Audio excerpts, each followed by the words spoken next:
ნინა ხატისკაცის გათავისუფლების შემდეგ საერთაშორისო გამჭვირვალობას საქართველოს კიდევ ერთმა გამოცდილმა თანამშრომელმა დატოვა. რიკა ბასილაია შავგულიძე მამის მიზეზად ერთ-ერთი გავლენიანი პირის რჩევა დაასახელო. მიეღო მეცხრე არხის წინადადება და ახალ გახსნილ ტელევიზიაში დოკუმენტური ფილმები გადაეღო. ბასილაია აცხადებს, რომ ერთი შეხვედრით ამ კეთილი რჩევის უკან ორგანიზაციის სურვილი იმალებოდა თავიდან მოეშორებიდან თანამშრომელი, რომელმაც ნინა ხატისკაცის გათავისუფლებასთან დაკავშირებით პროტესტი გამოთქვა.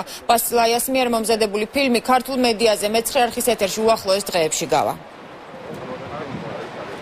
მოხდა ისე, რომ მე დამიკავშირა ერთი ძალიან გავლენიანი ადამიანი, რომელმაც მირჩია კეთილი რჩევა მომცა, ასე ვთქვათ, რომ მეფიქრა მეცხრე არხთან თანამშრომლობაზე.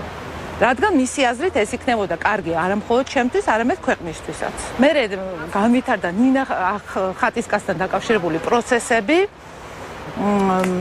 რაც იყო ჩემთვის ძალიან არასასიამოვნო და მე აი ამ მოვლენას მთლიანად მე ეს ამბავი გავაპროტესტე. როგორც ჩანს, მათ არ მოეწონათ ეს ჩემი პოზიცია და მე ბოლო დროს ვიგრძენი, რომ უბრალოდ არ ვიყავი სასურველი თანამშრომელი საბოლოო ჯამში და გადავწყვიტე მე თვითონ წავსულიყავი, ასე ვთქვათ.